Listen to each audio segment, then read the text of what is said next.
ನನ್ನ ಪ್ರೀತಿಯ ವಿದ್ಯಾರ್ಥಿಗಳೇ, ಮತ್ತೊಮ್ಮೆ ನಿಮ್ಮ ಯೂಟ್ಯೂಬ್ ಚಾನಲ್ ಕೋಟಿ ಸರ್ RBKಗೆ ಸ್ವಾಗತ. ಈ ಒಂದು ವಿಡಿಯೋದಲ್ಲಿ BEd 4ನೇ ಸೆಮ್ದಲ್ಲಿ ಬರ್ತಕ್ಕಂಥ ಪ್ರಾಕ್ಟಿಕಲ್ ಎಕ್ಸಾಮಿನೇಷನ್ ಕೊಡೋದಕ್ಕೆ ಲೆಸನ್ ಪ್ಲ್ಯಾನನ್ನು ಯಾವ ರೀತಿಯಾಗಿ ರೆಡಿ ಮಾಡಬೇಕು ಅನ್ನೋದನ್ನು ಇನ್ ಡೀಟೇಲ್ ಆಗಿ ಸಂಪೂರ್ಣವಾಗಿ ವಿವರಿಸ್ತಾ ಇದ್ದೇನೆ. ಇದು BEd ಕಲಿಕಾರ್ಥಿಗಳಿಗೆ ಸಹಾಯಕವಾಗುವುದೆಂದು ನನ್ನ ಒಂದು ಅನಿಸಿಕೆ. BEd 4th ಸೆಮ್ನಲ್ಲಿ ನೀವು ಆಪ್ಷನಲ್ ಆಗಿ ತೆಗೆದುಕೊಂಡಂಥ ಯಾವುದೇ 2 ವಿಷಯಗಳ ಕುರಿತು ನೀವು ಪ್ರಾಕ್ಟಿಕಲ್ ಎಕ್ಸಾಮನ್ನು ಕೊಡಬೇಕಾಗಿರ್ತೈತಿ. ಅದರಲ್ಲಿ ಪ್ರತಿಯೊಂದು ವಿಷಯದ ಕುರಿತು 2 ಪ್ರಾಕ್ಟಿಕಲ್ ಎಕ್ಸಾಮಿನೇಷನ್ ಲೆಸನ್ ಪ್ಲ್ಯಾನನ್ನು ಬರಿಬೇಕು ಅಂತ ನೋಡ್ರಿ. ನಂದು ಏನೈತಿ, ಇಲ್ಲಿ ಒಂದು ಕನ್ನಡ ಐತಿ, ಇನ್ನೊಂದು ಸೋಷಿಯಲ್ ಸೈನ್ಸ್ ಐತಿ. ಸೋಷಿಯಲ್ ಸೈನ್ಸನ್ನು ನಾನು ಇನ್ನೂ ಅದಕ್ಕೆ ಟೈಮ್ ಇರೋದ್ರಿಂದ ಈಗ ನಾನು ಕನ್ನಡದ ಬಗ್ಗೆ ಮಾತ್ರ ಲೆಸನ್ ಪ್ಲ್ಯಾನನ್ನು ರೆಡಿ ಮಾಡೀನಿ. ಈಗ ನೋಡಿರಿ, ಫಸ್ಟ್ ಒಂದು ಲೆಸನ್ ಪ್ಲ್ಯಾನ್ ಐತಿ, ಅದರ ಪ್ರಕಾರ ನೀವು ಸೆಕೆಂಡ್ ಲೆಸನ್ ಪ್ಲ್ಯಾನನ್ನು ಕೂಡ ಕಾಪಿ ಮಾಡಬೇಕಾಗತಿ. ಆ್ಯಸ್ ಇಟ್ ಈಸ್ ಇದ್ರಾಗ ಏನು ಬರ್ತೀರಿ ಇದ್ರಾಗೂ ಸರಕ ಬರಿಬೇಕಾಗತಿ. ಓಕೆ, ಇಲ್ಲಿ ನೋಡಿರಿ, ನಮ್ಮ ಕಾಲೇಜ್ ಹೆಸರು ಬಂದವು Florence English institute of BEd training, JP Nagar, first page, Bengaluru. ಇದು ನಾನು BEd ಮಾಡ್ತಕ್ಕಂಥ ಕಾಲೇಜ್ ಐತಿ. ಇಲ್ಲಿ ಏನು ಬರೀಬೇಕು, ಪ್ರಾಕ್ಟಿಕಲ್ ಎಕ್ಸಾಮಿನೇಷನ್ ಲೆಸನ್ ಪ್ಲ್ಯಾನ್ ಇನ್ ಅಂದರೆ ಯಾವ ಸಬ್ಜೆಕ್ಟ್ನ ನೀವು ಪ್ರಾಕ್ಟಿಕಲ್ ಎಕ್ಸಾಮಿನೇಷನ್ ಕೊಡಕ್ಕೆ ಹೊಂಟ್ರಿ ಆ ಸಬ್ಜೆಕ್ಟಲ್ಲಿ ಬರಿಬೇಕು. ನಂದು ಇದು ಕನ್ನಡ ಇರೋದ್ರಿಂದ content and pedagogy of Kannada ತೆಗೀನಿ. ಮತ್ತು ಇಯರ್ ನಮ್ಮದು ಯಾವ ವರ್ಷದ ನಾವು BEd ಕಂಪ್ಲೀಟ್ ಮಾಡಕ್ಕೆ ಹೊಂಟೀವು 2024-2025 ಅಂದರೆ 24ದಾಗ ನಮ್ಮದು BEd ಸ್ಟಾರ್ಟ್ ಆಗಿತ್ತು, 25ದಾಗ ಅದು ಮುಗಿತೈತಿ. ಇಲ್ಲಿ ನನ್ನ ಹೆಸರು ಸಿದ್ದಪ್ಪ ಕೋಟಿ, ನನ್ನ ರಿಜಿಸ್ಟರ್ ನಂಬರು, ಹೌದಾ, ಇದು ನನ್ನ ರಿಜಿಸ್ಟರ್ ನಂಬರ್ ಐತಿ U18 KH 23 E0001. ಇನ್ನು ಯಾವ ರೀತಿ ಒಳಗಡೆ ಬರೋದಂತ ನೋಡೋಣ.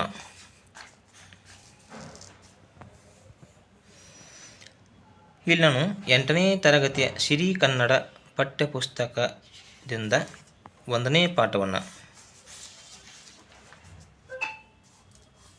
ನೋಡಿ, ಮಗ್ಗದ ಸಾಹೇಬ, ಬಾಗಲೋಡಿ ದೇವರಾಯರು ಬರೆದಂಥ ಮಗ್ಗದ ಸಾಹೇಬ ಒಂದು ಗದ್ಯದಿಂದ ನಾನು ಒಂದು 3 ಪ್ಯಾರಾಗಳನ್ನು ಇಲ್ಲಿ ಪ್ರಾಕ್ಟಿಕಲ್ ಎಕ್ಸಾಮ್ ಕೊಡೋದಕ್ಕೆ ಆಯ್ಕೆ ಮಾಡಿಕೊಂಡಿದ್ದೇನೆ. ಇದೊಂದು ಆಮೇಲೆ ಈ ಒಂದು ಮೇಲಿನ ಒಂದು ಪ್ಯಾರಾ, ಟೋಟಲ್ 3 ಪ್ಯಾರಾ. ನೀವು 2ರಿಂದ 3 ಪ್ಯಾರಾಗನ್ನು ಆಯ್ಕೆ ಮಾಡ್ಕೋಬೇಕಾಗತಿ. ಇಲ್ಲಿ ನೋಡಿ, ಫಸ್ಟ್ ಪೇಜ್ ಏನು ಬರೀಬೇಕಪ್ಪ ಅಂದ್ರೆ ಪಾಠದ ಸಂಖ್ಯೆ, ಲೆಸನ್ ಪ್ಲ್ಯಾನ್, ಆ ಪಾಠ ಎಷ್ಟನೇದು ಐತಿ ಅದನ್ನು ಬರೀಬೇಕು. ಶಾಲೆ, ನೀವು ಯಾವ ಸ್ಕೂಲ್ನಾಗ ಪ್ರಾಕ್ಟಿಕಲ್ ಎಕ್ಸಾಮ್ ಕೊಡಕ್ಕೆ ಹೊಂಟ್ರಿ ಅದನ್ನು. ನಮ್ಮಲ್ಲಿ ಫ್ರ್ಯಾಂಕ್ ಇಂಗ್ಲೀಷ್ ಸ್ಕೂಲ್ ಐತಿ, JP ನಗರದಾಗ ಬೆಳೆದಿದ್ದು.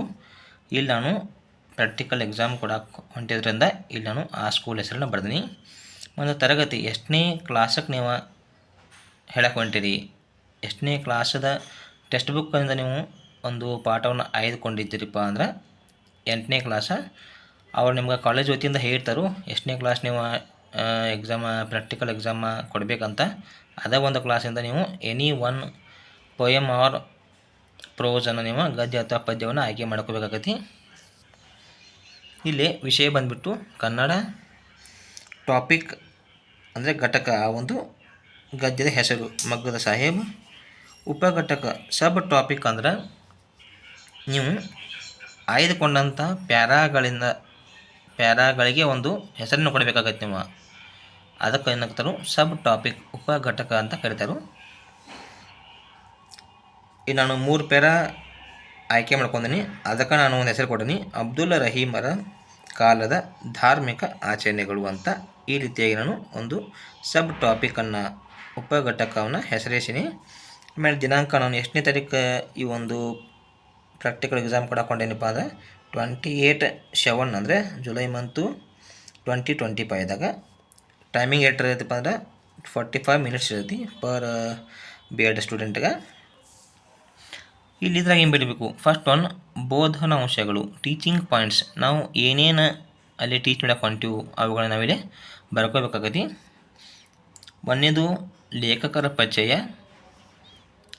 ಎರಡನೇದು ಶಿಕ್ಷಕರ ವಾಚನ. ಅಂದ್ರೆ ಶಿಕ್ಷಕರು ನಾವು ಫಸ್ಟ್ ಆಫ್ ಆಲ್ ನಾವು ಆಯ್ಕೆ ಮಾಡಿಕೊಂಡಂಥ ಪ್ಯಾರಾಗಳನ್ನು ನಾವಲ್ಲಿ ಓದಬೇಕಾಗತಿ. ನೆಕ್ಸ್ಟ್ ವಿದ್ಯಾರ್ಥಿಗಳ ವಾಚನ, ವಿದ್ಯಾರ್ಥಿಗಳನ್ನು ನಾವು ಅಲ್ಲಿ ಜೋರ್ಲೆ ಓದೋಕೆ ಹೇಳಬೇಕಾಗತಿ. ಆಮೇಲೆ ಮೌನ ಓದು ಅಂದ್ರೆ ಸೈಲೆಂಟ್ ಓದೋದು, ಮಾತಾಡಲಾರ್ದ ಬರೀ ಮನಸ್ಸಿನಾಗ ಓದೋದು. ಹೊಸ ಪದಗಳ ಪರಿಚಯ, ಆ ಪ್ಯಾರಾಗಳಲ್ಲಿ ಬರ್ತಕ್ಕಂಥ ಹೊಸ ಪದಗಳನ್ನು ನಾವು ಮಿಂಚು ಪಟ್ಟಿಗಳ ಸಹಾಯದಿಂದ ಹುಡುಗರಿಗೆಲ್ಲರಿಗೆ ಅಲ್ಲಿ ಬೋರ್ಡ್ ಮೆಂಬರ್ಸ್ಗಳಿಗೆ ಮತ್ತು ಹುಡುಗರಿಗೆ ನಾವು ಪರಿಚಯ ಮಾಡಿಸ್ಕೊಳ್ಬೇಕಾಗತಿ. ನಂತರ ಒಂದು ಗದ್ಯಕ್ಕೆ ಸಂಬಂಧಿಸಿದಂಥ ವ್ಯಾಕರಣವನ್ನು ಕೂಡ ನಾವಲ್ಲಿ ಎಕ್ಸ್ಪ್ಲೇನ್ ಮಾಡಬೇಕಾಗತಿ. ಅದಾದಮೇಲೆ ಕಲಿಕಾ ಮತ್ತು ಬೋಧನಾ ಸಲಕರಣೆಗಳು, ಲರ್ನಿಂಗ್ ಆ್ಯಂಡ್ ಟೀಚಿಂಗ್ ಏಡ್ಸ್ ಅಥವಾ TLM ಅಂತಾರು.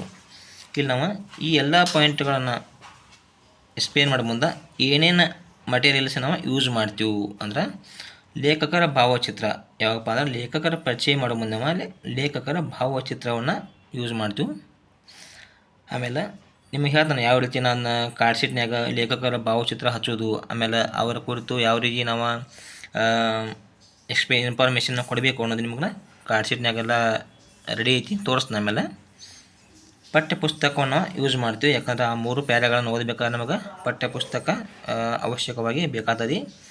ಮಿಂಚು ಪಟ್ಟಿಗಳು ಅದಕ್ಕೆ ಫ್ಲ್ಯಾಶ್ ಕಾರ್ಡ್ಸ್ ಅದಾರು, ಅವು ನಿಮ್ಗೆ ಹೆಂಗೆ ತಯಾರು ಮಾಡೋದು ಮತ್ತು ಯಾವ ರೀತಿ ಅದನ್ನ ಅದಾವು ಅನ್ನೋದು ತೋರಿಸ್ತೀನಿ.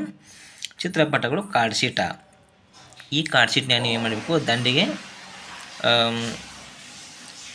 ವ್ಯಾಕರಣ ಕುರಿತು ಎಲ್ಲ ಒಂದು ಇನ್ಫಾರ್ಮೇಷನ್ನ ಕೊಡಬೇಕಾಗತ್ತೆ. ಇನ್ನು ಆಧಾರ ಗ್ರಂಥಗಳು ಅಂದರೆ ರೆಫರೆನ್ಸ್ ಬುಕ್ಸ್. ನಾವು ಯಾವ ಪುಸ್ತಕದ ಆಧಾರ ಮೇಲೆ ಇದನ್ನು ಒಂದು ಲೆಸನ್ ಪ್ಲ್ಯಾನನ್ನು ಮಾಡಿದ್ದೀವಿ ಮತ್ತು ಪ್ರಾಕ್ಟಿಕಲ್ ಎಕ್ಸಾಮ್ ಕೊಡಕ್ಕೆ ಹೊಂಟಿವಪ್ಪ ಅದನ್ನ ಅದು ಬರೀಬೇಕು. 8ನೇ ತರಗತಿ ಕನ್ನಡ ಪಠ್ಯಪುಸ್ತಕ ಅಂತ ಮಾತ್ರ ಬರೀಬೇಕು. ನಾವು ಬೇರೆ ಶಬ್ದಗಳ, ಕಠಿಣ ಶಬ್ದಗಳ ಅರ್ಥವನ್ನು ನೋಡ್ಕೊಳ್ಳೋಕೆ ಬೇರೆ ಏನಾದ್ರು ಡಿಕ್ಷನರಿ ಯೂಸ್ ಮಾಡಿದರೆ ಅದರ ಡಿಕ್ಷನರಿ ಹೆಸರನ್ನ ಇಲ್ಲಿ ಮೆನ್ಷನ್ ಮಾಡುವಂಗಿಲ್ಲ, ಬರೀ ಪಠ್ಯಪುಸ್ತಕದ ಹೆಸರನ್ನು ಮಾತ್ರ ಇಲ್ಲಿ ಮೆನ್ಷನ್ ಮಾಡಬೇಕು. ಆಮೇಲೆ ಬೋಧನಾ ಉದ್ದೇಶಗಳು, ಇನ್ಸ್ಟ್ರಕ್ಷನಲ್ ಅಬ್ಜೆಕ್ಟಿವ್ಸ್ ಅಥವಾ ಜ್ಞಾನ, ನಾಲೇಜ್. ನಾವು ಏನು ನಾಲೇಜನ್ನು ಹುಡುಗರಿಗೆ ಕೊಡಕ್ಕೆ ಹೊಂಟೀವಿ ಅದನ್ನು ಇಲ್ಲಿ ಬರೀಬೇಕು.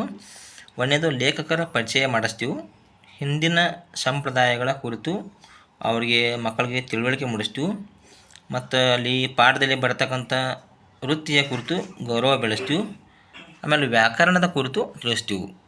ಇವೆಲ್ಲವುಗಳನ್ನು ಬೋಧನಾ ಉದ್ದೇಶಗಳಿಗೆ ಬರ್ಕೋಬೇಕು. ಇನ್ನು ಅರ್ಥಗ್ರಹಿಕೆ, ಕಂಪ್ರಹೆನ್ಷನ್ ಆರ್ ತಿಳುವಳಿಕೆ, ಅಂಡರ್ಸ್ಟ್ಯಾಂಡಿಂಗ್. ಇದ್ರಾಗ ಏನು ಬರುತ್ತೆ ಅಂದರೆ ಹುಡುಗರು ನಾವು ಪಾಠ ಹೇಳಿದುಕೊಂಡ್ಲೆ ಏನು ತಿಳ್ಕೊತಾರೋ, ನಾವು ಎಲ್ಲವೂ ಈ ಒಂದು ಬೋಧನಾ ಅಂಶಗಳನ್ನು ನಾವು ಹೇಳಿದ ನಂತರ ಹುಡುಗರು ಏನು ತಿಳ್ಕೊತಾರೋ, ಏನನ್ನು ಅಂಡರ್ಸ್ಟ್ಯಾಂಡ್ ಮಾಡ್ಕೋತಾರೋ ಅನ್ನೋದಲ್ಲವೇ ಊಹಿಸಿಕೊಂಡು ಬರೀಬೇಕಾಗತ್ತೆ.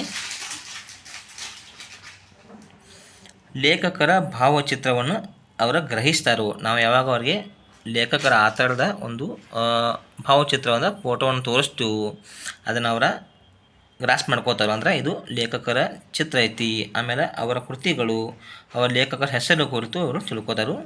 ಧಾರ್ಮಿಕ ಆಚರಣೆಗಳ ಕುರಿತು ಅವರು ಅರಿಯುವರು ಅಂತ ತಿಳ್ಕೊತಾರೋ, ಹಿಂದಿನ ಕಾಲದ ಯಾವ್ಯಾವ ಆಚರಣೆಗಳಿದ್ದು ಅವುಗಳ ಕುರಿತರು ತಿಳ್ಕೊತಾರೋ. ಆಮೇಲೆ ವ್ಯಾಕರಣವನ್ನು ಕುರಿತು ಅವರು ಅರಿಯುವರು, ವ್ಯಾಕರಣದ ಬಗ್ಗೆ ಅವರಿಗೆ ತಿಳುವಳಿಕೆ ಬರ್ತೈತಿ. ನೆಕ್ಸ್ಟ್ ಅಭಿವ್ಯಕ್ತಿ, ಎಕ್ಸ್ಪ್ರೆಷನ್ ಆರ್ ಅನ್ವಯ ಅಪ್ಲಿಕೇಶನ್.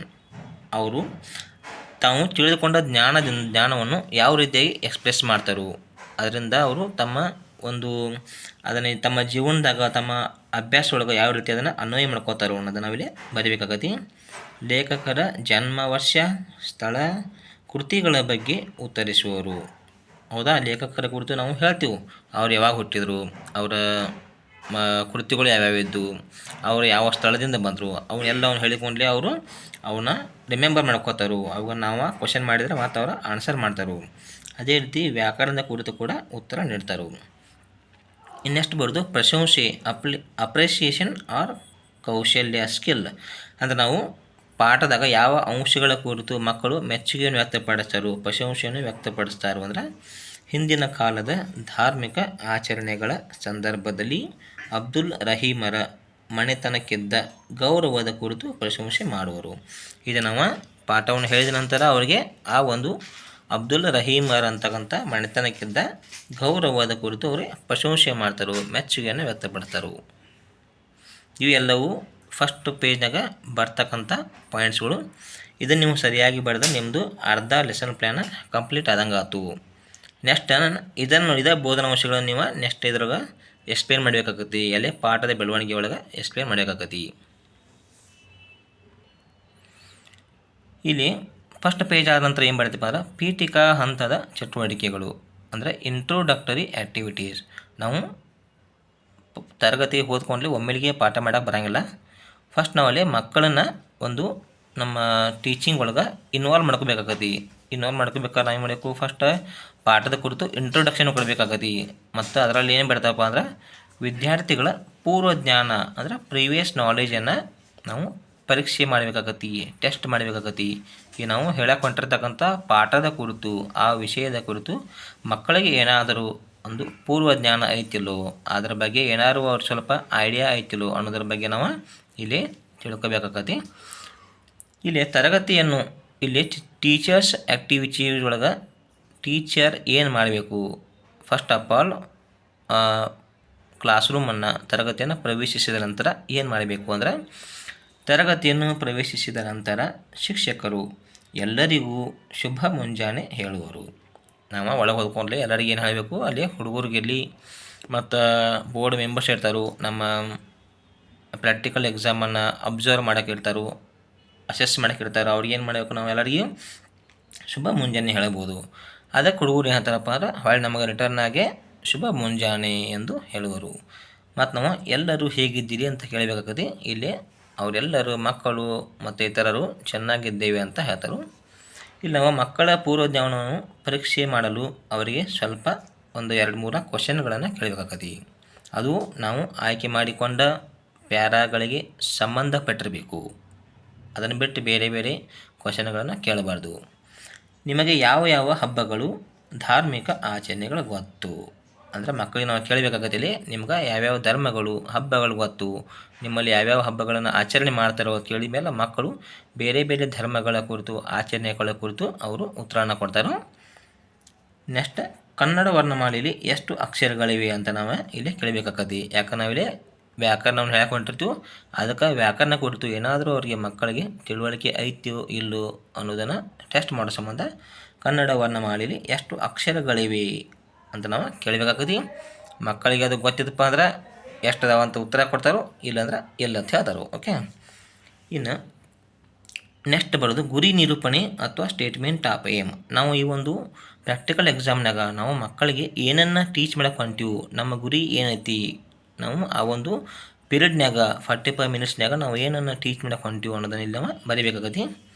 ಇಂದಿನ ತರಗತಿಯಲ್ಲಿ ವಿವಿಧ ಧಾರ್ಮಿಕ ಆಚರಣೆಗಳು ಮತ್ತು ಕನ್ನಡ ವರ್ಣಮಾಲೆಯ ಕುರಿತು ತಿಳಿದುಕೊಳ್ಳೋಣ. ಇಷ್ಟು ಮೇಲಿನ 2 ಕ್ವಶನ್ ಕೇಳಿದ ಮೇಲೆ ನಾವು ಮಕ್ಕಳಿಗೆ ಹೇಳಬೇಕು, ಈ ಒಂದು ತರಗತಿಯಲ್ಲಿ ಈ ಒಂದು ಪೀರಿಯಡ್ನಾಗ ನಾವು ವಿವಿಧ ಧಾರ್ಮಿಕ ಆಚರಣೆಗಳು ಮತ್ತು ಕನ್ನಡ ವರ್ಣಮಾಲೆಯ ಕುರಿತು ತಿಳಿದುಕೊಳ್ಳೋಣ. ಅಂದರೆ ನಾವು ಕಲಿಯಕ್ಕೆ ಹೊಂಟೀವು, ಇವೆರಡೂ ಕೊಳ್ತು ಅಂತ ನಾವು ಹೇಳಬೇಕು. ಇನ್ನು ನೆಕ್ಸ್ಟ್ ಏನು ಬರ್ತಪ್ಪ ಅಂದರೆ ಪಾಠದ ಬೆಳವಣಿಗೆ ಹಂತ, ಡೆವಲಪ್ಮೆಂಟ್ ಸ್ಟೇಜ್. ನಾವಿಲ್ಲಿ ಬೋಧನಾಂಶಗಳನ್ನು ಬರ್ಕೊಂಡ್ವಿ, ಆ ಬೋಧನಾಂಶಗಳ ಒಳಗೆ ಒಂದೊಂದನ್ನು ನಾವಿಲ್ಲಿ ಎಕ್ಸ್ಪ್ಲೇನ್ ಮಾಡ್ಕೊತ ಹೋಗಬೇಕು. ವಿಶ್ಲೇಷಣೆ ಒಳಗೆ ಕಂಟೆಂಟ್ ಅನಾಲಿಸಿಸ್ ಒಳಗೆ ನಾವು ಒಂದೊಂದು ಬೋಧನಾಂಶಗಳನ್ನು ಬರ್ಕೋತ ಮುಂದಿನ ಕಾಲಮ್ಗಳಲ್ಲಿ ಅವುಗಳನ್ನ ಎಕ್ಸ್ಪ್ಲೇನ್ ಮಾಡ್ಕೊತ ಹೋಗಬೇಕಾಗತ್ತೆ. ಫಸ್ಟ್ ಒಂದು ಬೋಧನಾಂಶಗಳಲ್ಲಿ ಒಂದನೇದು ಏನು ಬರುತ್ತೆ, ಲೇಖಕರ ಪರಿಚಯ. ಹೌದಾ, ಕೃತಿ ಅಥವಾ ಪದ್ಯವನ್ನು ಬರೆದಂಥ ಲೇಖಕರ ಪರಿಚಯವನ್ನು ನಾವಿಲ್ಲಿ ಮಾಡಬೇಕಾಗತ್ತೆ. ಇಲ್ಲಿ ನಿರೀಕ್ಷಿತ ಕಲಿವಿನ ಫಲಗಳು. ನಾವು ಲೇಖಕರ ಪರಿಚಯವನ್ನು ಮಾಡುವುದರಿಂದ ಮಕ್ಕಳು ಏನನ್ನು ಕಲಿಯಬಹುದು, ಎಕ್ಸ್ಪೆಕ್ಟೆಡ್ ಲರ್ನಿಂಗ್ ಔಟ್ಕಮ್ಸ್, ELO ಅಂತ ಹೇಳ್ತಾರೆ. ನಾವು ಲೇಖಕರ ಪರಿಚಯ ಮಾಡೋದ್ರಿಂದ ಮಕ್ಕಳು ಏನು ಕಲಿಯಬಹುದು ಅಂತ ನಮಗೆ ಅನಿಸ್ತೈತಿ, ಅದನ್ನು ಇಲ್ಲೇ ಬರೀಬೇಕಾಗತ್ತೆ. ಲೇಖಕರ ಹೆಸರು, ಜನ್ಮ ವರ್ಷ, ಸ್ಥಳ, ಕೃತಿಗಳ ಕುರಿತು ಅವರು ತಿಳಿತಾರಿಲ್ಲೇ. ಹೌದಾ, ಇನ್ನು ಟೀಚರ್ಸಸ್ ಆ್ಯಕ್ಟಿವಿಟೀಸ್, ಟೀಚರ್ಗಳು ಲೇಖಕರ ಪರಿಚಯ ಮಾಡೋ ಮುಂದೆ ಏನನ್ನ ಆ್ಯಕ್ಟಿವಿಟಿ ಮಾಡ್ತಾರೋ, ಏನೇನು ತೋರಿಸ್ಬೇಕು ಅನ್ನೋದನ್ನು ನೋಡೋಣ. ಲೇಖಕರ ಭಾವಚಿತ್ರ ತೋರಿಸಿ ಅವರ ಹೆಸರು, ಜನ್ಮ ವರ್ಷ, ಸ್ಥಳ, ಕೃತಿಗಳ ಕುರಿತು ಹೇಳುವುದು. ಇಲ್ಲಿ ನಾವು ಬರೀ ಬಾಯಿ ಮಾತಲ್ಲಿ ಹೇಳಬಾರ್ದು ಅಥವಾ ಬೋರ್ಡ್ ಮೇಲೆ ಬರೀಬಾರ್ದು. ಲೇಖಕರ ಭಾವಚಿತ್ರವನ್ನು ಒಂದು ಕಾರ್ಡ್ ಶೀಟ್ಗೆ A4 ಸೈಜ್ನಾಗ ಲೇಖಕರ ಭಾವಚಿತ್ರವನ್ನು ಒಂದು ಸೈಬರ್ ಸೆಂಟರ್ನಾಗ ಪ್ರಿಂಟೌಟ್ ತೆಗೆದು ಅದನ್ನು ಕಾರ್ಡ್ ಶೀಟ್ಗೆ ಹಚ್ಚಿ ಅವರ ಕುರಿತು ಎಲ್ಲ ಮಾಹಿತಿಯನ್ನು, ಅಂದರೆ ಅವರ ಹೆಸರು, ಜನನ, ಮರಣ, ಅವರ ಕೃತಿಗಳು, ಅವರು ಯಾವ ಜಿಲ್ಲೆಯಿಂದ ಬಂದರು, ಅವರಿಗಿರ್ತಕ್ಕಂಥ ಬಿರುದುಗಳು ಏನು, ಮತ್ತು ಈ ರೀತಿಯಾಗಿ ಬೇರೆ ಬೇರೆ ಮಾಹಿತಿಗಳನ್ನು ಒಂದು ಕಾರ್ಡ್ ಶೀಟ್ನಾಗ ಹಚ್ಚಿ ಅದನ್ನು ಕಾರ್ಡ್ ಶೀಟ್ ಮೂಲಕ ಮಕ್ಕಳಿಗೆ ತಿಳಿಸುವುದರಿಂದ ನಮ್ಮ ಒಂದು ಟೀಚಿಂಗ್ ಏನಾಗ್ತೈತಿ ಎಫೆಕ್ಟಿವ್ ಆಗಿರ್ತೈತಿ. ಓಕೆ, ಇನ್ನು ಮಕ್ಕಳ ಒಂದು ವಿದ್ಯಾರ್ಥಿಗಳ ಚಟುವಟಿಕೆಗಳು ಏನಿರ್ತಾವೆ ಅಂದರೆ, ನಾವು ಲೇಖಕರ ಪರಿಚಯ ಮಾಡೋ ಮುಂದೆ ಲೇಖಕರ ಭಾವಚಿತ್ರವನ್ನು ಗುರುತಿಸುವರು. ನಾವು ಯಾವಾಗ ಅವ್ರ ಕಾರ್ಡ್ ಶೀಟ್ ಮುಖಾಂತರ ಲೇಖಕರ ಭಾವಚಿತ್ರವನ್ನು ತೋರಿಸ್ತೀವಿ ಅದನ್ನು ಅವರ ಅಬ್ಸರ್ವ್ ಮಾಡ್ತಾರೆ. ಅಂದ್ರೆ ಈ ಒಂದು ಈಗಾಗಲೇ ಅವರು ಪಠ್ಯಪುಸ್ತಕ ನೋಡಿರ್ತಾರೆ, ಆದರೂ ನಾವು ಕಾರ್ಡ್ ಶೀಟ್ ಮೂಲಕ ಅದನ್ನು ತೋರಿಸೋದ್ರಿಂದ ದೊಡ್ಡ ಒಂದು ಗಾತ್ರದಲ್ಲಿ ಮಕ್ಕಳು ಅದನ್ನು ಚಿತ್ರವನ್ನು ಗ್ರಹಿಸ್ತಾರೋ, ಇದು ಲೇಖಕರ ಒಂದು ಭಾವಚಿತ್ರ ಐತಿ ಅಂತೇಳಿ ಗುರುತಿಸ್ತಾರೋ. ಅವರ ಜನ್ಮ ವರ್ಷ, ಸ್ಥಳ, ಕೃತಿಗಳನ್ನು ಮತ್ತು ಹೆಸರನ್ನು ಕೂಡ ಅರಿಯುವರು. ಆ ಒಂದು ಲೇಖಕರ ಜನ್ಮ ವರ್ಷ, ಸ್ಥಳ, ಕೃತಿಗಳು ಅಂದರೆ ಒಂದು ಬರೆದಂಥ ಪುಸ್ತಕಗಳು, ಅವರ ಹೆಸರನ್ನು ಕುರಿತವರೇ ಮಕ್ಕಳಿಗೆ ಜ್ಞಾನ ಬರ್ತೈತಿ.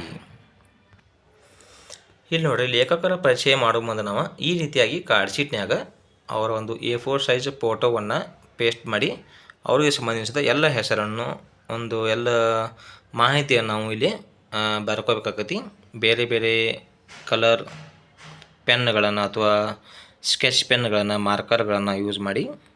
ಇಲ್ಲಿ ನೋಡಿರಿ, ಫಸ್ಟ್ ಏನು ಬರೀಬೇಕಪ್ಪ ಅಂದ್ರೆ ಲೇಖಕರ ಪರಿಚಯ, ಹೆಸರು, ಅವ್ರ ಹೆಸರು ಏನೈತಿ ಬಾಗಲೋಡಿ ದೇವರಾಯ, ಜನನ ಯಾವಾಗ ಹುಟ್ಟರು 1927, ಜಿಲ್ಲೆ ಅಂದರೆ ಯಾವ ಜಿಲ್ಲೆದಾಗ ಹುಟ್ಟಿರು ದಕ್ಷಿಣ ಕನ್ನಡ, ಕಥಾ ಸಂಗ್ರಹಗಳು ಅವರು ಬರೆದಂಥ ಕಥೆಗಳ ಒಂದು ಸಂಗ್ರಹಗಳು ಯಾವ್ಯಾವುದವು ಅಂದರೆ ಹುಚ್ಚು ಮಣಶೀಪ ಮತ್ತು ಇತರ ಕಥೆಗಳು, ಆರಾಧನಾ, ರುದ್ರಪ್ಪನ, ರೌದ್ರ ಮತ್ತು ಇತರ ಕಥೆಗಳು, ಇವೆಲ್ಲವೂ ಅವರ ಕಥಾ ಸಂಗ್ರಹಗಳು.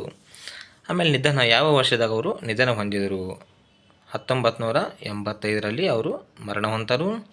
ಪ್ರಸ್ತುತ ಕಥೆಯ ಮೂಲ ಅಂದರೆ ನಾನು ಆಯ್ದುಕೊಂಡಿರ್ತಕ್ಕಂಥ ಒಂದು ಘಟಕ ಏನು ಪಾಠ ಐತಿ ಮಗ್ಗದ ಸಾಹೇಬ, ಅದರ ಕಥೆಯ ಮೂಲ ಅಂದರೆ ಅದನ್ನು ಯಾವ ಒಂದು ಬುಕ್ದಿಂದ, ಯಾವ ಒಂದು ಕಥಾ ಸಂಕಲನದಿಂದ ಆಯ್ದುಕೊಳ್ಳಲಾಗಿದೆ ಅನ್ನೋದನ್ನು ನಾವಿಲ್ಲಿ ಮೆನ್ಷನ್ ಮಾಡಬೇಕಾಗತಿ.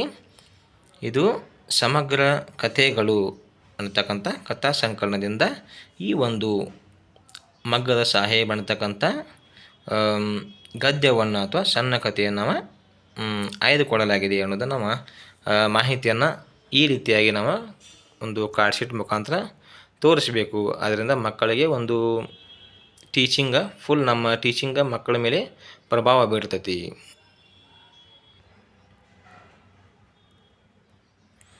ಲೇಖಕರ ಪರಿಚಯದ ನಂತರ ಶಿಕ್ಷಕರ ವಾಚನ ಅಂದರೆ ನಾವಿಲ್ಲಿ ಶಿಕ್ಷಕರು ನಾವು ಆಯ್ದುಕೊಂಡ ಪಾಠದ ಪ್ಯಾರಾಗಳನ್ನು ನಾವಿಲ್ಲಿ ಓದಬೇಕಾಗತಿ. ಆ ಪ್ಯಾರಾಗಳನ್ನು ಓದೋಕ್ಕಿಂತ ಮುಂಚೆ ನಾವು ಅಲ್ಲಿ ಇರ್ತಕ್ಕಂಥ ವಿದ್ಯಾರ್ಥಿಗಳಿಗೆ ಆ ಪ್ಯಾರಾಗಳನ್ನು ಒಂದು ಪ್ಯಾರಾಗಳ ಜೆರಾಕ್ಸ್ ತೆಗೆದುಕೊಂಡು ನಾವು ಆ ಮಕ್ಕಳಿಗೆ ಕೊಡಬೇಕಾಗತ್ತೆ. ಯಾಕಪ್ಪ ಅಂದ್ರೆ ನಾವು ಯಾವ ಪಾಠವನ್ನು ಆಯ್ಕೆ ಮಾಡ್ಕೊಂಡಿರ್ತೀವಿ ಅನ್ನೋದು ಮಕ್ಕಳಿಗೆ ಇನ್ನು ವೆಲ್ ಇನ್ ಅಡ್ವಾನ್ಸ್ದಲ್ಲಿ ಗೊತ್ತಿರುವುದಿಲ್ಲ. ಆದ್ದರಿಂದ ಏನಾಗತ್ತೆ, ನಾವು ಒಂದು 10ರಿಂದ 15 ಜೆರಾಕ್ಸ್ ಕಾಪಿಗಳನ್ನ ತಂದು ಅಲ್ಲಿರ್ತಕ್ಕಂಥ ಮಕ್ಕಳಿಗೆ ಕೊಡಬೇಕಾಗತ್ತೆ. ನಾ ಈಗ ನೋಡಿರಿ ಒಂದು 10 ಜೆರಾಕ್ಸ್ ಕಾಪಿಗಳನ್ನ ನಾನು ತೊಗೊಂಬಂದು ಇದನ್ನು ನಾನು ಪ್ರಾಕ್ಟಿಕಲ್ ಎಕ್ಸಾಮ್ಗೆ ಹೋದಾಗ ಅಲ್ಲಿ ಮಕ್ಕಳಿಗೆ ಕೊಡಬೇಕಾಗತ್ತೆ. ಇಲ್ಲಿ ನಾವು ಶಿಕ್ಷಕರ ವಾಚನ ಒಳಗೆ ಏನು ಬರೆದಪ್ಪ ನಿರೀಕ್ಷಿತ ಕಲಿವಿನ ಫಲಗಳ ಒಳಗೆ ಮಕ್ಕಳು ಏನನ್ನು ಕಲಿಯಬಹುದು ನಮಗೆ ಅನಿಸ್ತೈತಿ ಅಂದರೆ ಸರಿಯಾದ ರೀತಿ ವಾಚನ ಮಾಡುವುದು. ಮಕ್ಕಳು ನಾವು ವಾಚನ ಮಾಡುವುದನ್ನು ಅಂದರೆ ನಾವು ಓದುವುದನ್ನು ಅಬ್ಸರ್ವ್ ಮಾಡ್ತಾರೆ. ನಾವು ಹೆಂಗೆ ಶಬ್ದಗಳನ್ನು ಉಚ್ಚಾರ ಮಾಡ್ತೀವಿ ಅನ್ನೋದನ್ನು ಅಬ್ಸರ್ವ್ ಮಾಡಿ ಏನು ಮಾಡ್ತಾರೆ ಅಂದ್ರೆ ಅವರು ಅದೇ ರೀತಿಯಾಗಿ ಉಚ್ಚಾರ ಮಾಡೋಕ್ಕೆ ಟ್ರೈ ಮಾಡ್ತಾರೆ. ಆದ್ದರಿಂದ ನಾವು ಬೋಧನೆಗೆ ಆಯ್ದುಕೊಂಡ ಭಾಗವನ್ನು ಸರಿಯಾಗಿ ವ್ಯಾಕರಣಬದ್ಧವಾಗಿ ವ್ಯಾಕರಣ ಚಿಹ್ನೆಗಳ ಅನುಸಾರವಾಗಿ ವಾಚನ ಮಾಡುವುದು. ಅಂದರೆ ಸರಿಯಾಗಿ ಒತ್ತಕ್ಷರ ಬಂದಲ್ಲಿ ಒತ್ತಕ್ಷರವನ್ನು ಉಚ್ಚಾರ ಮಾಡುವುದು, ಲೇಖನ ಚಿಹ್ನೆಗಳು ಬಂದಲ್ಲಿ ಸರಿಯಾಗಿ ಅವುಗಳ ಪ್ರಕಾರವಾಗಿ ನಾವು ಓದುವುದರಿಂದ ಮಕ್ಕಳು ಅದನ್ನು ಫಾಲೋ ಮಾಡ್ತಾರೆ. ಇನ್ನು ನಾವು ವಾಚನ ಮಾಡೋ ಮುಂದೆ, ಬೋಧನೆ ಮಾಡೋ ಮುಂದೆ ಶಿಕ್ಷಕರು ಮಕ್ಕಳು ಏನು ಮಾಡ್ತಾರಪ್ಪ ಅಂದ್ರೆ ಲಕ್ಷ್ಯ ಕೊಟ್ಟು ವಾಚನವನ್ನು ಆಲಿಸ್ತಾರೋ. ಅಗದಿ ಶಾಂತ ರೀತಿಯಿಂದ ಅವರ ಒಂದು ನಮ್ಮ ಓದನ್ನು ಕೇಳ್ಕೋತಾರೋ. ಇನ್ನು ಇಲ್ಲಿ ಏನು ಮಾಡಿದಪ್ಪ ಅಂದ್ರೆ ಮೌಲ್ಯಮಾಪನ ಮತ್ತು ಕಪ್ಪು ಹಲಗೆ ಬರಹದಲ್ಲಿ evaluation and black board work ಅಂತ ನಾವು ಏನು ಬರೀಬೇಕಂದ್ರೆ ನಾವು ಲೇಖಕರ ಪರಿಚಯವನ್ನು ಹೇಳ್ತೀವಿ. ಹೇಳಿದ ಮೇಲೆ ಅದರ ಕುರಿತು ಮಕ್ಕಳು ಎಷ್ಟು ತಿಳ್ಕೊಂಡ್ರು, ಮಕ್ಕಳು ಲೇಖಕರ ಕುರಿತು ಎಷ್ಟು ತಿಳಿದುಕೊಂಡರು ಅನ್ನೋದು ನಾವೆಲ್ಲ ಅಸೆಸ್ ಮಾಡಬೇಕಾಗತ್ತೆ. ಅಂದರೆ ನಾವೆಲ್ಲ ಜಡ್ಜ್ ಮಾಡಬೇಕಾಗತ್ತೆ. ಅವರಿಗೆ ಮಕ್ಕಳಿಗೆ ತಿಳಿದದ್ದು ಇಲ್ಲೋ ಅನ್ನೋದನ್ನು ನಾವೆಲ್ಲ ಗೆಸ್ ಮಾಡ್ಕೋಬೇಕಾಗತ್ತೆ. ಅಥವಾ ಅವ್ರ ಮಕ್ಕಳನ್ನ ಮತ್ತೆ ಕೇಳಬೇಕಾಗತ್ತೆ, ನಿಮಗೆಲ್ಲ ಲೇಖಕರ ಕುರಿತು ತಿಳಿತೋ ಇಲ್ಲೋ ಅಂತ ಕೇಳಬೇಕಾಗತ್ತೆ. ಮತ್ತು ನಾವು ಅಕಸ್ಮಾತ್ ತಿಳಿದಿಲ್ಲಪ್ಪ ಅಂದರೂ ನಾವು ಅವರಿಗೆ ಮತ್ತೆ ರಿಪೀಟಾಗಿ ಸ್ವಲ್ಪ ಹೆಚ್ಚಿನ ಮಾಹಿತಿಯನ್ನು ಮತ್ತೊಂದು ಸಲ ಹೇಳಬೇಕಾಗತ್ತೆ. ಶಿಕ್ಷಕರ ವಾಚನ ಆದಮೇಲಿನ ವಿದ್ಯಾರ್ಥಿಗಳ ವಾಚನ ಅಂದರೆ ವಿದ್ಯಾರ್ಥಿಗಳಿಗೆ ನಾವು ಓದೋಕೆ ಒಂದು ಟೈಮಿಂಗ್ ಕೊಡಬೇಕಾಗತ್ತೆ, ಅವರಿಗೆ ಅಲಾವ್ ಮಾಡಬೇಕಾಗತ್ತೆ. ಅಲ್ಲಿ ಏನಪ್ಪ ಅಂದ್ರೆ ನಿರೀಕ್ಷಿತ ಕಲಿವಿನ ಫಲಗಳು ಏನು ಮಾಡ್ತಿ ಸರಿಯಾದ ವಾಚನ ಸಾಮರ್ಥ್ಯವನ್ನು ಮಕ್ಕಳು ಪಡಿತಾರೆ. ಯಾಕಂದ್ರೆ ಅವರು ಶಿಕ್ಷಕರ ವಾಚನವನ್ನು ಗಮನವಿಟ್ಟು ಕೇಳಿ ಅದೇ ಪ್ರಕಾರವಾಗಿ ವಾಚನ ಮಾಡೋಕೆ ಅವರು ಟ್ರೈ ಮಾಡ್ತಾರೆ. ಅಂದ್ರೆ ಸರಿಯಾದ ವಾಚನ ಸಾಮರ್ಥ್ಯವನ್ನು ಅವರು ಪಡಿತಾರೆ. ಇಲ್ಲಿ ಟೀಚರ್ಸ್ ಆ್ಯಕ್ಟಿವಿಟೀಸ್ ಒಳಗೆ ಟೀಚರ್ ಏನು ಮಾಡ್ತಾರೆ ಅಂದ್ರೆ ತಾವು ವಾಚನ ಮಾಡಿದ ಭಾಗವನ್ನು ಜೋರಾಗಿ ವಾಚನ ಮಾಡುವಂತೆ ಮಕ್ಕಳಿಗೆ ಹೇಳ್ತಾರೆ. ಫಸ್ಟ್ ಶಿಕ್ಷಕರು ವಾಚನ ಮಾಡ್ತಾರೆ, ಆಮೇಲೆ ಅದೇ ಪ್ಯಾರಾಗಳನ್ನು ಮಕ್ಕಳು ಜೋರಾಗಿ ಅಂದರೆ ಲೌಡ್ಲಿ ಓದು ಅಂಥೇಳಿ ಹೇಳ್ತಾರೆ. ಇಲ್ಲಿ ಎಲ್ಲ ಮಕ್ಕಳಿಗೂ ಓದಕ್ಕೆ ಹೇಳೋಕೆ ಟೈಮಿಂಗ್ ಸಾಲೋದಿಲ್ಲ. ಆದರೆ ಏನು ಮಾಡಬೇಕು ನಾವು ಒಂದು 4-5 ಮಕ್ಕಳಿಗೆ ಪ್ರತಿ ಮಕ್ಕಳಿಗೆ 2ರಿಂದ 3 ಸಾಲುಗಳನ್ನು ಓದಲು ಹೇಳುವುದು. ಅವರು ವಾಚನ ಮಾಡುವಾಗ ಏನಾದರೂ ತಪ್ಪುಗಳಾದ್ರೆ ವ್ಯಾಕರಣಬದ್ಧವಾಗಿ ಓದಕ್ಕೆ ಬರ್ಲಿಕ್ಕೆ ಒತ್ತಕ್ಷರಗಳನ್ನು ತಪ್ಪಿದರೆ ಉಚ್ಚಾರ ಮಾಡೋಕ್ಕೆ ಬರ್ಲಿಕ್ಕೆ ನಾವು ಅವುಗಳನ್ನು ಸರಿಪಡಿಸಿ ಮಕ್ಕಳಿಗೆ ಹೇಳಬೇಕಾಗತ್ತೆ.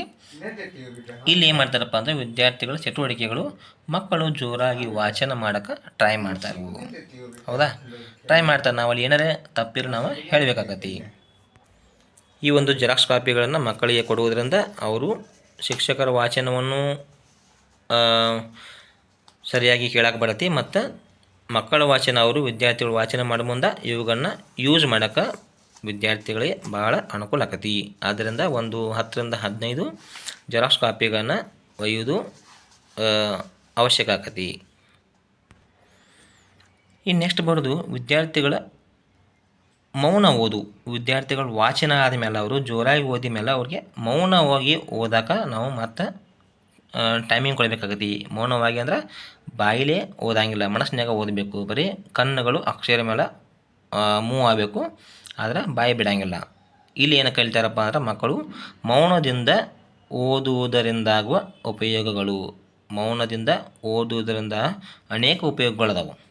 ಹೌದಾ, ಅಂದ್ರೆ ಅಭ್ಯಾಸ ಮೇಲೆ ಕಾನ್ಸಂಟ್ರೇಷನ್ ಆಕತಿ, ಇನ್ನೊಬ್ಬರಿಗೆ ತೊಂದರೆ ಆಗೋದಿಲ್ಲ, ಮನಸ್ಸು ನಮ್ಮ ಹಿಡಿತದಲ್ಲಿ ಇರ್ತೈತಿ. ಈ ರೀತಿಯಾಗಿ ಮೌನದಿಂದ ಓದುವುದರಿಂದಾಗುವ ಉಪಯೋಗಗಳ ಕುರಿತು ಮಕ್ಕಳಿಗೆ ಗೊತ್ತಾಗ್ತದೆ.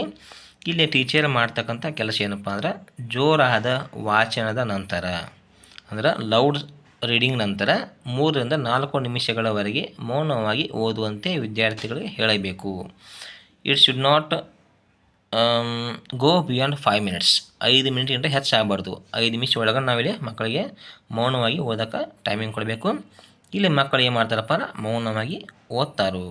ಜೋರಾಗಿ ಓದಿದ್ದನ್ನು ಅವರು ಮತ್ತೊಮ್ಮೆ ಮೌನವಾಗಿ ಓದಿ ರಿವಿಷನ್ ಮಾಡ್ಕೋತಾರೆ. ಇನ್ನೆಷ್ಟು ಹೊಸ ಪದಗಳನ್ನು ಪರಿಚಯಿಸುವುದು.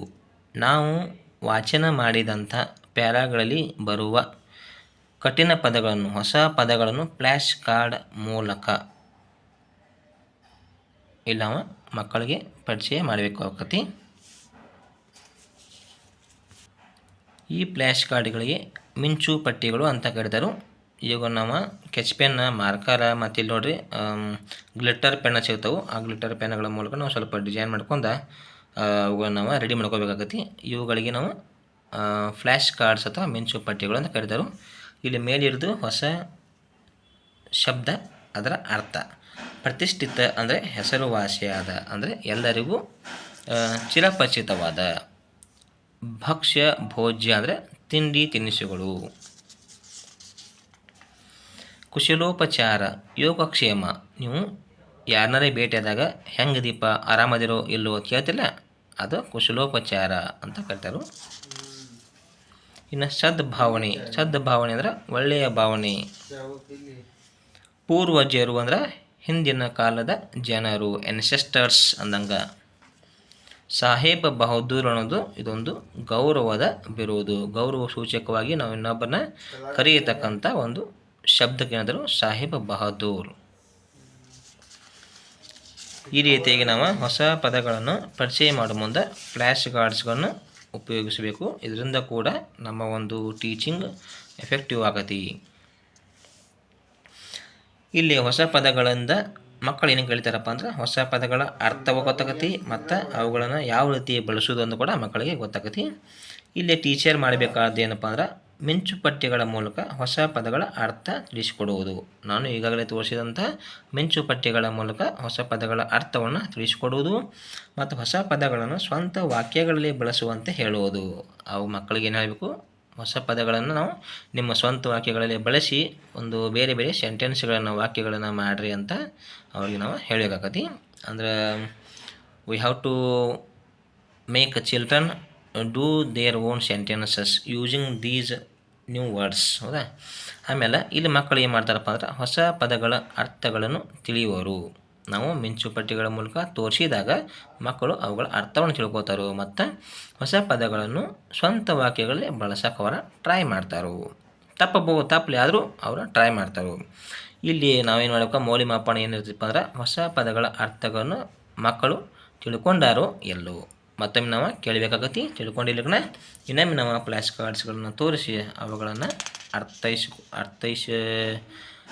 ಅರ್ಥೈಸೋಕೆ ನಾವು ಟ್ರೈ ಮಾಡಬೇಕು.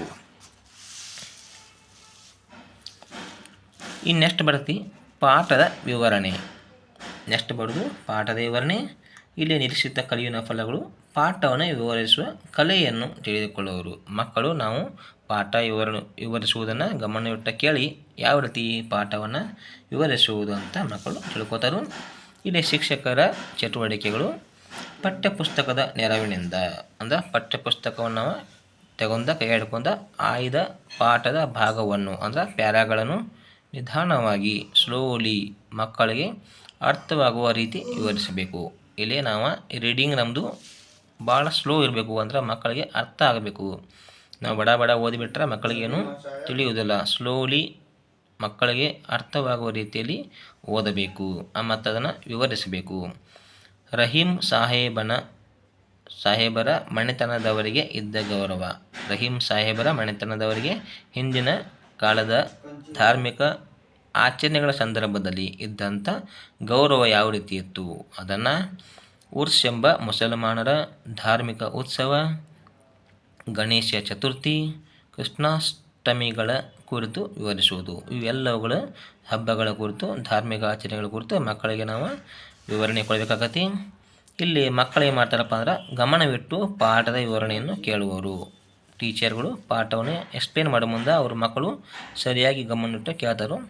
ಇಲ್ಲೇ ಇವ್ಯಾಲ್ಯೂಯೇಷನ್ ಏನು ಬರೀತಾರೆ, ಎಷ್ಟರ ಮಟ್ಟಿಗೆ ಪಾಠವನ್ನು ಮಕ್ಕಳು ತಿಳಿದುಕೊಂಡರು, ನಮ್ಮ ವಿವರಣೆ ಮಕ್ಕಳಿಗೆ ತಲುಪಿತ್ತೋ ಇಲ್ಲವೋ, ಅವರ ಮನಸ್ಸಿಗಿದು ನಾಟಿತ್ತೋ ಇಲ್ಲವೋ ಅನ್ನೋದನ್ನು ನಾವಿಲ್ಲಿ ತಿಳ್ಕೊಬೇಕಾಗತ್ತೆ. ನೆಕ್ಸ್ಟ್ ಬರುವುದು ವ್ಯಾಕರಣ. ಆ ಒಂದು ಗದ್ಯದಲ್ಲಿ ಬರ್ತಕ್ಕಂಥ ವ್ಯಾಕರಣ ಕುರಿತು ನಾವಿಲ್ಲಿ ಎಕ್ಸ್ಪ್ಲನೇಷನ್ ಮಾಡಬೇಕಾಗತ್ತೆ. ಇಲ್ಲಿ ನಿರೀಕ್ಷಿತ ಕಲಿವಿನ ಫಲಗಳು ಅಂದರೆ ಕನ್ನಡ ವರ್ಣಮಾಲೆ, ಅದರಲ್ಲಿರುವ ಅಕ್ಷರಗಳು, ಸ್ವರಗಳು, ವ್ಯಂಜನಗಳು, ಯೋಗವಾಹಗಳ ಕುರಿತು ತಿಳಿಯುವರು. ನಾವಿಲ್ಲಿ ವ್ಯಾಕರಣ ಕುರಿತು ಹೇಳಿದ ಮೇಲೆ ಏನು ಮಕ್ಕಳು ಏನು ತಿಳಿಯಬಹುದು ಅಂದರೆ ಇವೆಲ್ಲವನ್ನು ಅವರು ತಿಳ್ಕೋಬಹುದು ಅಂತ ನಾವಿಲ್ಲಿ ಅಂದ್ಕೋತೀವಿ, ಗೆಸ್ ಮಾಡಬೇಕು. ಆಮೇಲೆ ಇಲ್ಲಿ ಟೀಚರ್ಸ್ ಆ್ಯಕ್ಟಿವಿಟಿ ಏನಿರುತ್ತಪ್ಪ ಅಂದರೆ ಅಕ್ಷರಮಾಲೆಯ ಚಿತ್ರಪಟವನ್ನು ತೋರಿಸುತ್ತಾ. ಇಲ್ಲಿ ಕೂಡ ನೀವು ಕಾರ್ಡ್ ಶೀಟನ್ನು ಯೂಸ್ ಮಾಡಬೇಕಾಗತ್ತೆ. ಕಾರ್ಡ್ ಶೀಟ್ನಾಗ ಅಕ್ಷರಮಾಲೆಯ ಕುರಿತು ಎಲ್ಲ ಇನ್ಫಾರ್ಮೇಷನನ್ನು ಬರೆದು ಮಕ್ಕಳಿಗೆ ತೋರಿಸಬೇಕಾಗತ್ತೆ. ಅಕ್ಷರಮಾಲೆಯ ಚಿತ್ರಪಟವನ್ನು ತೋರಿಸುತ್ತಾ ಕನ್ನಡ ವರ್ಣಮಾಲೆಯಲ್ಲಿರುವ ಅಕ್ಷರಗಳು, ಸ್ವರಗಳು, ಹ್ರಸ್ವ ಸ್ವರ, ದೀರ್ಘ ಸ್ವರ, ಪ್ಲುತಸ್ವರ, ವ್ಯಂಜನಗಳು, ಅಲ್ಪಪ್ರಾಣ, ಮಹಾಪ್ರಾಣ, ಅನುನಾಸಿಕ ಅಕ್ಷರಗಳು, ವರ್ಗೀಯ ಮತ್ತು ಅವರ್ಗೀಯ ವ್ಯಂಜನಗಳು ಮತ್ತು ಯೋಗವಾಹಗಳ ಕುರಿತು ಹೇಳುವುದು. ನಿಮ್ಗೆ ಕಾರ್ಡ್ ಶೀಟ್ನ ತೋರಿಸ್ತಾನು ಹೆಂಗೆ ಬರ್ದಾನೆ ಎಲ್ಲ ಯಾವ ರೀತಿಯಾಗಿ ಎಕ್ಸ್ಪ್ಲೇನ್ ಮಾಡೋದು ಹೇಳ್ತಾನು. ಈಗಳ ಕುರಿತು ಈ ರೀತಿಯಾಗೆಲ್ಲ ನಾವು ಎಕ್ಸ್ಪ್ಲೇನೇಷನ್ ಮಾಡಬೇಕಾಗುತ್ತೆ. ಈ ವ್ಯಾಕರಣದ ಕುರಿತು ಮಕ್ಕಳು ಏನು ಮಾಡ್ತಾರಪ್ಪ ಅಂದ್ರೆ ಒಂದೇ ಚಿತ್ತದಿಂದ ಕನ್ನಡ ವರ್ಣಮಾಲೆಯ ಕುರಿತು ಅರಿತುಕೊಳ್ಳುವ ಅಂದ್ರೆ ಕಾನ್ಸಂಟ್ರೇಟ್ಲಿ ಏನು ಮಾಡ್ತಾರೆ, ನಾವು ಹೇಳೋದನ್ನು ಅವರ ಗ್ರಾಮರ್ ವ್ಯಾಕರಣ ಕುರಿತು ತಿಳ್ಕೊತಾರು. ಇಲ್ಲೇ ಮೌಲ್ಯಮಾಪನ ಏನು ಬರೀತಾರೆ, ವರ್ಣಮಾಲೆಯ ಕುರಿತು ಸರಿಯಾಗಿ ಮಕ್ಕಳು ತಿಳ್ಕೊಂಡ್ರೋ ಇಲ್ಲರೋ ಅನ್ನೋದನ್ನು ನಾವಿಲ್ಲಿ ಒಂದು ಅಸೆಸ್ ಮಾಡಬೇಕಾಗತಿ. ಇಲ್ಲೇ ಕೊನೆಗೆ ಅಂತಿಮ ಹೇಳಿಕೆ ಏನು ಬರ್ತಪ್ಪ ಅಂದ್ರೆ ಕನ್ಕ್ಲೂಡಿಂಗ್ ಸ್ಟೇಟ್ಮೆಂಟ್. ಈ ರೀತಿಯಾಗಿ ಇಂದಿನ ತರಗತಿಯಲ್ಲಿ ನಾವು ಬಾಗಲುಡಿ ದೇವರಾಯ ಅಂದರೆ ಲೇಖಕರು ಅನೇಕ ಧಾರ್ಮಿಕ ಆಚರಣೆಗಳು ಅಂದ್ರೆ ಉರ್ಸ್ ಎಂಬ ಮುಸ್ಲಿಮರ ಸಂಪ್ರದಾಯ, ಗಣೇಶ ಚತುರ್ಥಿ, ಕೃಷ್ಣಾಷ್ಟಮಿ ಈ ರೀತಿಯಾಗಿ ಅನೇಕ ಧಾರ್ಮಿಕ ಆಚರಣೆಗಳು ವ್ಯಾಕರಣ ಕುರಿತು ತಿಳಿದುಕೊಂಡೆವು. ನಾವು ಎಲ್ಲವನ್ನು ಹೇಳಿದೆವು. ಆದ್ದರಿಂದ ನಮ್ಗೆ ಇವೆಲ್ಲವುಗಳ ಕುರಿತು ನಮ್ಗೆ ಜ್ಞಾನ ಬಂದಿತ್ತು, ತಿಳುವಳಿಕೆ ಬಂದಿತ್ತು ಅಂಥೇಳಿ ನಾವಿಲ್ಲಿ ಅಂತಿಮ ಹೇಳಿಕೆ ಒಳಗೆ ನಾವು ಮೆನ್ಷನ್ ಮಾಡಬೇಕಾಗತಿ. ಇಲ್ಲಿ ನಾವು ಕನ್ನಡ ವ್ಯಾಕರಣ ಬಗ್ಗೆ ಹೇಳೋ ಮುಂದೆ ಕನ್ನಡ ವರ್ಣಮಾಲೆಯಲ್ಲಿ ಒಟ್ಟು ಎಷ್ಟು ಅಕ್ಷರಗಳು ಬರ್ತಾವು ಅನ್ನೋದನ್ನು ಈ ರೀತಿಯಾಗಿ ನಾವು ಪೂರ ಒಂದು ಕಾರ್ಡ್ ಶೀಟ್ನಾಗ ಎಲ್ಲ ಇನ್ಫಾರ್ಮೇಷನ್ನ ಬರ್ಕೋಬೇಕು. ಬರ್ಕೊಂಡು ಮಕ್ಕಳಿಗೆ ನಾವು ತಿಳಿಸಿ ಹೇಳಬೇಕಾಗತಿ. ಇಲ್ಲಿ ನೋಡಿರಿ, ಕನ್ನಡ ವರ್ಣಮಾಲೆ ಅಂದ್ರೆ ಕನ್ನಡ ಅಲ್ಫಾಬೆಟ್ ಒಳಗೆ ಒಟ್ಟು ಅಕ್ಷರಗಳು ಎಷ್ಟದವಪ್ಪ ಅಂದ್ರೆ 49.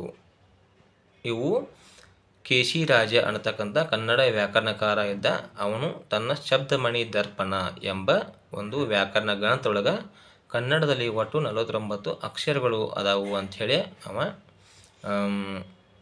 ಬರೆದಾನು. ಅವನ ಒಂದು ಮಾಹಿತಿಯನ್ನು ನಾವು ಇಲ್ಲಿ ಅವನ ಮಾಹಿತಿಯ ಪ್ರಕಾರ ನಾವು ಕನ್ನಡದಾಗ 49 ಅಕ್ಷರಗಳು ಅದಾವ ಅಂಥೇಳಿ ಈಗಲೂ ನಾವು ಯೂಸ್ ಮಾಡಕತ್ತೀವಿ. ಒಟ್ಟು ಅಕ್ಷರಗಳು 49.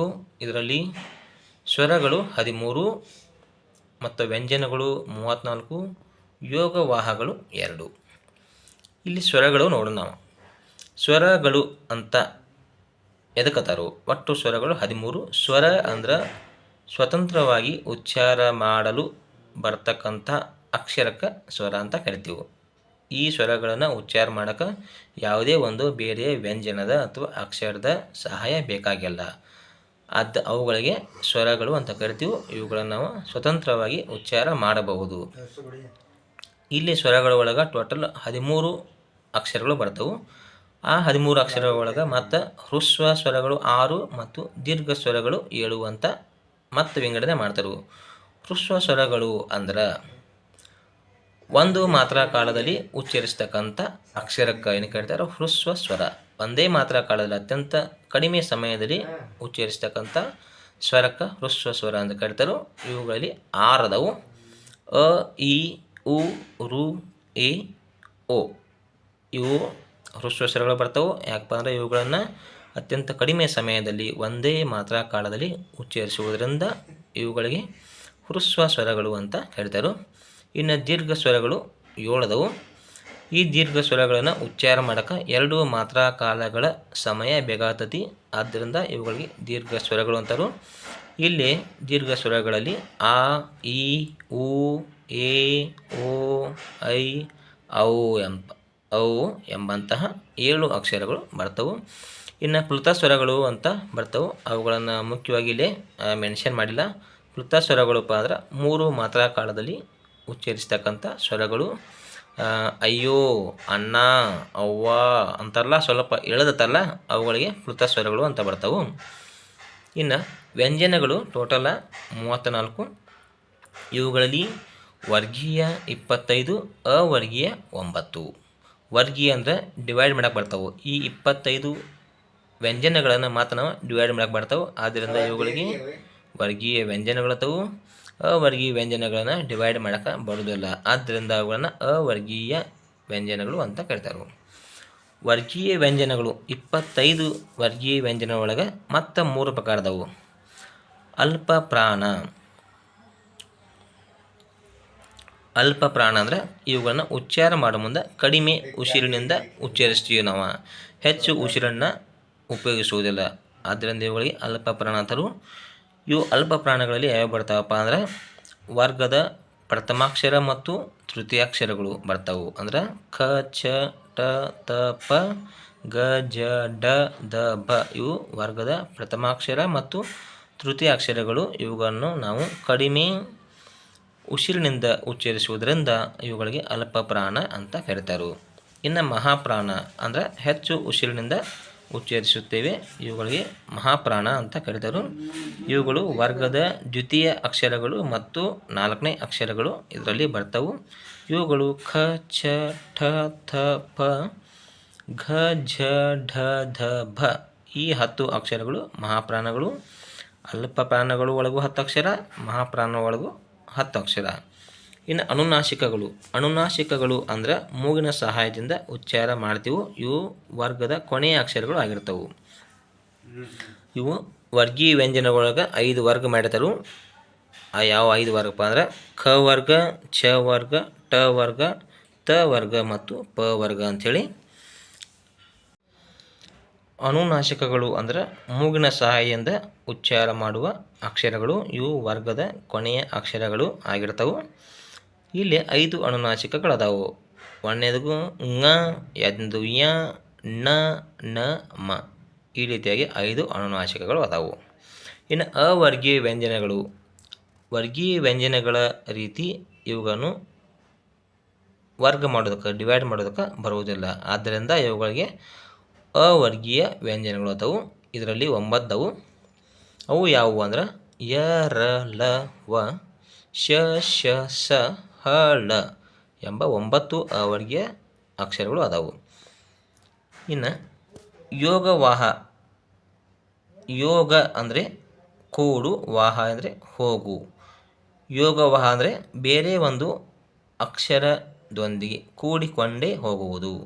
ಇವುಗಳನ್ನು ಕೂಡ ನಾವು ಸ್ವತಂತ್ರವಾಗಿ ಉಚ್ಚಾರ ಮಾಡುವುದಕ್ಕೆ ಬರುವುದಿಲ್ಲ. ಆದ್ದರಿಂದ ಇವುಗಳಿಗೆ ಯೋಗ ವಾಹ ಅಂತ ಕರೀತಾರೆ. ಯೋಗ ಅಂದರೆ ಕೂಡು, ವಾಹ ಅಂದರೆ ಹೋಗು ಅಂದ್ರೆ ಬೇರೆ ಅಕ್ಷರಗಳ ಜೋಡಿ ಕೂಡಿಕೊಂಡು ಹೋಗುವುದು. ಇವುಗಳಲ್ಲಿ 2 ಅನುಸ್ವಾರ ಅಂದರೆ ಒಂದೈತಿ, ಅದಕ್ಕೆ ದೊಡ್ಡ ಸೊನ್ನೆ ಬರ್ತೈತಿ. ವಿಸರ್ಗ ಅದು ಒಂದೈತಿ. ಇವು ಒಂದರ ಕೆಳಗೆ ಒಂದು ಸಣ್ಣ ಸಣ್ಣ ಸೊನ್ನೆಗಳು ಬರ್ತಾವು. ಇನ್ನು ಅಕ್ಷರಗಳು ಹುಟ್ಟುವ ಸ್ಥಳಗಳ ಒಂದು ಆಧಾರದ ಮೇಲೆ ಅವುಗಳಿಗೆ ಯಾವ ಅಕ್ಷರಗಳು ಅಂತ ಹೆಸರು ಕೊಟ್ಟರು.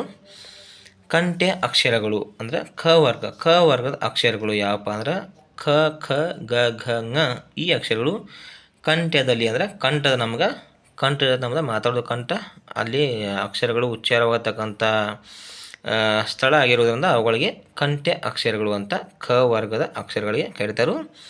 ಇನ್ನು ತಾಲವ್ಯ ಅಕ್ಷರಗಳ ಒಳಗೆ ಛ ವರ್ಗ ಬರ್ತೈತಿ.